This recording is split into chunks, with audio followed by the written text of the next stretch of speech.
दोस्तों, मैं हूँ अक्षय नंदनशी और ये मेरा चैनल टेक्निक स्टडी। इस वीडियो में हम थ्योरी ऑफ मशीन्स पर आए हुए कुछ क्वेश्चंस का पार्ट 3 देखने वाले हैं। इसके पहले हमने पार्ट 1 पार्ट 2 देखा, जिसकी लिंक मैंने डिस्क्रिप्शन डाल दी है, उसे आप वहां जाके चेक कर सकते हैं। और अगर अभी तक आपने मेरे चैनल सब्सक्राइब नहीं किया तो प्लीज सब्सक्राइब कर लीजिए। तो चलिए स्टार्ट करते हैं आज का वीडियो। देखते हैं फर्स्ट क्वेश्चन में आपको पूछा है the lower pairs are which pair. Option देख लीजिए, A self close pair, option B force close pair, option C friction close pair या option D none of the above. दोस्तों सबसे पहले आपको पता होना चाहिए कि लोअर पेयर्स होती क्या है। जिसमें सरफेस कांटेक्ट आता है किसी भी दो लिंक का, उससे हम क्या कहते हैं, लोअर पेयर कहते हैं। जिस किसी में लिंक का लाइन या पॉइंट कांटेक्ट आता है उसे हम हायर पेयर कहते हैं। आपको एक बात हमेशा से पता होना चाहिए कि जितनी भी लोअर पेयर होती है वो कौन सी पेयर होती है, वो सेल्फ क्लोज पेयर होती है। इसलिए क्वेश्चन नंबर 1 का आंसर क्या हो जाएगा, option number A, the lower pairs are self close pairs. इसके बाद देखते हैं क्वेश्चन नंबर 2, जिसमें पूछा है A kinematic chain is known as mechanism when. Kinematic chain को मैकेनिज्म कब कह सकते हैं, ये क्वेश्चन में पूछा है। ऑप्शन देख लीजिए, A none of the link is fixed, option number B one of the link is fixed, option number C two of the link is fixed, option number D none of this.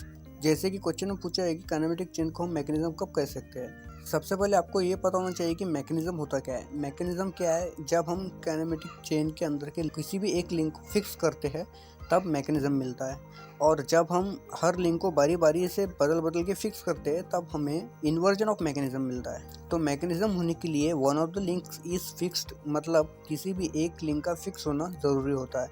इसलिए question number 2 जिसमें पूछा है कि kinematic chain को mechanism कब कहते हैं, उसका आंसर है जब एक लिंक फिक्स होती है तब हम काइनेमेटिक चेन को मैकेनिज्म कहते हैं। इसलिए क्वेश्चन नंबर 2 का आंसर हो जाएगा ऑप्शन नंबर बी। इसके बाद देखते हैं क्वेश्चन नंबर 3, जिसमें पूछा है in a coupling rod of locomotive each of the 4 pair is a pair. जिसमें पूछा है कि कपलिंग रॉड ऑफ लोकोमोटिव में हर पेयर कौन सी पेयर होती है। ऑप्शन देख लीजिए, A sliding pair, option B turning pair, option C rolling pair या ऑप्शन डी स्क्रू पेयर। इसका सही आंसर है दोस्तों turning pair. Coupling rod of locomotive में सभी पेयर कौन सी पेयर होती है, टर्निंग पेयर। इसके बाद देखते हैं क्वेश्चन नंबर 4, जिसमें पूछा है photograph is a mechanism with. Photograph ये कौन से मैकेनिज्म है, इसमें किस तरीके के पेयर यूज होती है। ऑप्शन देख लीजिए, A lower pairs, option B higher pairs, option C rolling pairs या ऑप्शन डी टर्निंग पेयर्स। दोस्तों फोटोग्राफ एक कॉपीइंग मैकेनिज्म है जिसके अंदर किसी भी डायग्राम के एनलार्ज के स्मॉल इमेज को हम कॉपी करने के लिए फोटोग्राफ को यूज करते हैं। तो फोटोग्राफ जो होता है वो मैकेनिज्म वो लोअर पेयर से बना हुआ होता है, मतलब फोटोग्राफ जो है वो लोअर पेयर का मैकेनिज्म है। इसलिए क्वेश्चन नंबर 4 का आंसर हो जाएगा ऑप्शन नंबर ए। इसके बाद देखते हैं क्वेश्चन नंबर 5, जिसमें पूछा है mechanism is an assemble of. Option देख लीजिए, A 2 links, option B 3 links, option C 4 और मोर देन 4 लिंक्स या option D all of this. Question में आपको पूछा है कि मैकेनिज्म जो होता है वो कितनी लिंक से बना हुआ होता है। ऑप्शन के अंदर आपको दिया है 2 लिंक, ऑप्शन बी में 3 लिंक दिया है, ऑप्शन सी में 4 या उससे ज्यादा लिंक दिया या ऑप्शन डी में ऑल ऑफ द अबव दिया है। तो मैकेनिज्म क्या होता है, जब हम काइनेमेटिक चेन की किसी भी एक लिंक को फिक्स करते हैं तो हम उसे मैकेनिज्म कहते हैं। और जब हम मैकेनिज्म बनाते हैं तो काइनेमेटिक चेन का मूवेबल होना बहुत जरूरी होता है। तो मोशन के लिए हमें कम से कम कितनी लिंक चाहिए, कम से कम 4 या 4 से ज्यादा, क्योंकि 3 लिंक के अंदर मोशन पॉसिबल नहीं है। इसलिए हम उसे क्या कहते हैं, फ्रेम या स्ट्रक्चर कहते हैं, जिसके अंदर सिर्फ फोर्सेस एक्ट हो सकते हैं, उसमें मोशन एक्ट हो नहीं सकती है। इसलिए 4 या 4 से ज्यादा लिंक होना जरूरी है जिससे हम काइनेमेटिक चेन बना सके। इसलिए क्वेश्चन नंबर 5 का आंसर हो जाएंगे option number C, a mechanism is an assemble of 4 और मोर देन 4 लिंक्स। इसके बाद देखते हैं क्वेश्चन नंबर 6, जिसमें पूछा है in a gear having involute teeth तो normal to the involute is a tangent to the fill in the blanks. मतलब इसमें क्या पूछा है कि अगर हम किसी गियर को अज्यूम करते हैं जो इनवॉल्यूट प्रोफाइल का है और अगर उस इनवॉल्यूट प्रोफाइल के गियर को हम नॉर्मल निकालते हैं तो वो किस चीज को टेंजेंट होगा, ये क्वेश्चन में पूछा है। ऑप्शन देख लीजिए, A pitch circle, option B base circle, option C addendum circle या ऑप्शन डी डिडेंडम सर्कल। तो दोस्तों इसका सही आंसर है बेस सर्कल। जब हम किसी भी इनवॉल्यूट टीथ प्रोफाइल के गियर को नॉर्मल निकालते हैं तो वो बेस सर्कल को टेंजेंट हो जाएगा। जैसे कि आप बाजू की फिगर में देख सकते हैं कि जो हमने नॉर्मल निकाला है वो टेंजेंट है बेस सर्कल को। ठीक है, इसके बाद देखते हैं क्वेश्चन नंबर 7, जिसमें पूछा है बॉल एंड सॉकेट फॉर्म से। बॉल और सॉकेट किस तरीके की पेयर बनाती है। ऑप्शन है turning pair, option B rolling pair, option C screw pair या ऑप्शन डी स्पेरिकल पेयर। तो दोस्तों इसका सही आंसर है बॉल और सॉकेट क्या होती है, वो स्पेरिकल पेयर बनाती है। इसलिए क्वेश्चन नंबर 7 का ऑप्शन नंबर डी आंसर। इसके बाद देखते हैं क्वेश्चन नंबर 8, जिसमें पूछा गया है the type of coupling used to join 2 shaft whose axes are neither in same straight line nor parallel but intersect। Question में आपको पूछा है कि ऐसे दो शाफ्ट जो कि सेम लाइन में भी नहीं है, पैरेलल भी नहीं है और इंटरसेक्ट होता है, इस तरीके के शाफ्ट हम किस कपलिंग से जोड़ते हैं। उसके ऑप्शन दिए हैं flexible coupling, option B universal coupling, option C chain coupling या ऑप्शन डी ओल्डम कपलिंग। दोस्तों यूनिवर्सल कपलिंग को हम हुक्स जॉइंट भी बोलते हैं, जो कि एक बेहतरीन एग्जांपल है लोअर पेयर का। और आपको पता होना चाहिए कि यूनिवर्सल जॉइंट या फिर हुक जॉइंट जो होते हैं वो एंगुलर मिसअलाइनमेंट के अंदर यूज होते हैं और इससे ही हम दो non parallel but intersecting shaft को जोड़ सकते हैं। इसलिए क्वेश्चन नंबर 8 का आंसर हो जाएंगे यूनिवर्सल कपलिंग से हम दो शाफ्ट को जो कि मिसली अलाइन है उसको हम जोड़ सकते हैं। और सबसे इम्पोर्टेंट बात यह है कि यूनिवर्सल जॉइंट जो होते हैं वो पावर ट्रांसमिशन के काम में आते हैं गियर बॉक्स से डिफरेंशियल के बीच में। इसके ऊपर भी कुछ पूछे जाते हैं एग्जाम्स के अंदर, तो ये भी आपको याद रखना है। इसके बाद देखते हैं क्वेश्चन नंबर 9 जिसमें पूछा है which type of gear train is used in clock mechanism to join hour hand and minute hand. Question में आपको ये पूछा है कि जो घड़ियों में आवर हैंड और मिनट हैंड को जोड़ने के लिए मैकेनिज्म यूज किया जाता है वो किस तरीके का होता है। ऑप्शन देख लीजिए, A simple gear train, option B compound gear train, option C reverted gear train या option D epicyclic gear train. तो दोस्तों इसका सही आंसर है ईपी साइकिल गियर ट्रेन, जिससे हम क्या करते हैं कि हावर और मिनट हैंड को जोड़ने के अंदर इस मैकेनिज्म को यूज करते हैं। EP cycle gear train also use in differential for controlling speed. ये पॉइंट भी आपको याद रखना है कि ईपी साइक्लिक गियर ट्रेन जो होता है वो डिफरेंशियल में यूज होता है। और किस चीज के लिए यूज होता है? स्पीड कंट्रोल के लिए। इसके ऊपर भी क्वेश्चन आता है। तो क्वेश्चन नंबर 9 का आंसर हो जाएगा option number D epicyclic gear train. इसके बाद देखते हैं क्वेश्चन नंबर 10 जिसमें पूछा है circle passing through pitch point with its centre at the centre of cam axis is known as. इस सर्कल जो पिच पॉइंट से पास हो रहा है और जिसका सेंटर कैम एक्सिस का सेंटर है उसको हम क्या कहते हैं। ऑप्शन देख लीजिए, A pitch circle, option B base circle, option C prime circle या ऑप्शन डी आउटर सर्कल। तो इसका सही आंसर है प्राइम सर्कल। तो क्वेश्चन नंबर 10 का हो जाएगा ऑप्शन नंबर सी। इसके बाद देखते हैं क्वेश्चन नंबर 11 जिसमें पूछा है the pressure angle of a cam depends upon. Pressure angle जो होता है वो कैम का किस चीज के ऊपर डिपेंड होता है। ऑप्शन देख लीजिए, A offset between central line of cam and follower, option number B lift of follower, option number C angle of ascent या option D all of the above. दोस्तों ये बहुत इंपॉर्टेंट क्वेश्चन है, बहुत बार एग्जाम में पूछा जाता है। इसका सही आंसर है all of the above. The pressure angle of the cam depends upon all of the above. इसलिए क्वेश्चन नंबर 11 का हो जाएगा ऑप्शन नंबर डी। इसके बाद देखते हैं क्वेश्चन नंबर 12 जिसमें पूछा गया था size of a cam depends upon. Cam की साइज किस चीज के ऊपर डिपेंड होती है।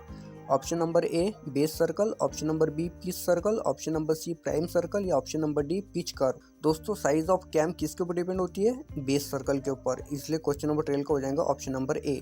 इसके बाद देखते हैं क्वेश्चन नंबर 13 जिससे पूछा गया कि cleanse construction gives A graphic construction for. Cleanse construction जो है वो किसका ग्राफिकल कंस्ट्रक्शन को रिप्रेजेंट करता है। Option number A slider crank mechanism, option B velocity polygon, option C acceleration polygon या option number D 4 bar chain mechanism को।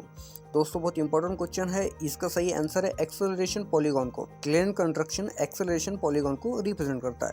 इसलिए क्वेश्चन नंबर 13 का आंसर हो जाएगा ऑप्शन नंबर सी। इसके बाद देखते हैं क्वेश्चन नंबर 14 जिसमें पूछा है for simple harmonic motion of the follower A cosine curve represent. Question में आपको ऐसा पूछा है कि सिंपल हार्मोनिक मोशन में कोसाइन कर्व जो होता है वो किसको रिप्रेजेंट करता है। ऑप्शन देख लीजिए, ए डिस्प्लेसमेंट डायग्राम को, option number B velocity diagram को, option number C acceleration diagram को या option D all of the above. दोस्तों बहुत इंपॉर्टेंट और रिपीटेटिव क्वेश्चन है। जैसे कि आप साइड वाले डायग्राम में देख सकते हैं कि जो कोसाइन कर्व होता है वो एक्सेलरेशन डायग्राम को रिप्रेजेंट कर रहा है और जो साइन कर्व है वो वेलोसिटी डायग्राम को रिप्रेजेंट कर रहा है। इसलिए क्वेश्चन नंबर 14 का आंसर हो जाएगा ऑप्शन नंबर सी। इसके बाद देखते हैं क्वेश्चन नंबर 15 जिसमें पूछा है the locus of point on A thread unwound from a cylinder will be. Question में आपको पूछा है कि लोकस ऑफ पॉइंट जो कि सिलेंडर को अनवाउंड करेगा तो वो क्या कहलाएगा। ऑप्शन देख लीजिए, A straight line, option B a circle, option C a involute या ऑप्शन डी साइक्लोइडल। दोस्तों बहुत रिपीटेटिव और इजी क्वेश्चन है जिसका सही आंसर है इनवॉल्यूट। लोकस ऑफ पॉइंट जो कि अनवाउंड करता है किसी सिलेंडर को वो क्या कहलाता है? इनवॉल्यूट कहलाता है। इसलिए क्वेश्चन नंबर 15 का आंसर है ऑप्शन नंबर सी। इसके बाद देखते हैं क्वेश्चन नंबर 16 जिसमें पूछा है for the same lift and same angle of accent a smaller base circle will give.